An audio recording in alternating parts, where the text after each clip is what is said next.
അതുപോലെ വേറൊരു വാർത്തയാണ് വീടൊട്ടും വൃത്തിയില്ല.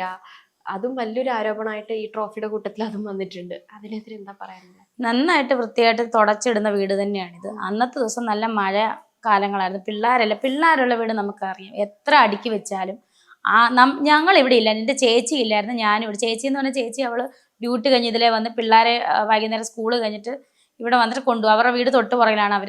അപ്പം അതുവരെ പിള്ളേരെ നോക്കാൻ വേറെ ആരും അവിടെ ഇല്ലാത്തതുകൊണ്ട് പപ്പയും അമ്മ ഇവിടെ. ആ 3 കുഞ്ഞു പിള്ളേരല്ലേ അവർ നോക്കുന്നത്. 3 പേരെ ഒരുമിച്ച്. ചെറുതപ്പന് വേറെ ആരും കളിക്കൂട്ടുകാരില്ല.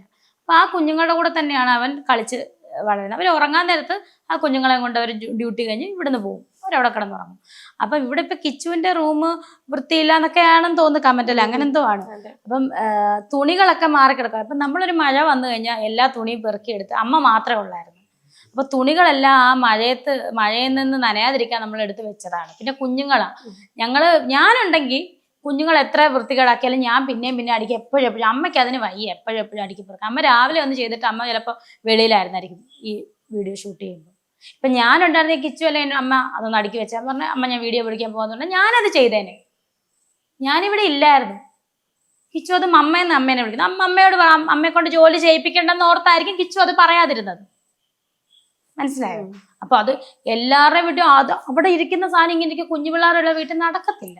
അത് നിങ്ങൾക്ക് അറിയാമല്ലോ, സാധാരണക്കാർക്കറിയാം. പിന്നെ എന്നെ മനഃപൂർവ്വം വൃത്തിയില്ലാത്തവളാക്കാൻ ശ്രമിക്കുന്ന ഒരു കമന്റേ ഉള്ളത്. അത് ഞാൻ അങ്ങനെ കാണുന്നു.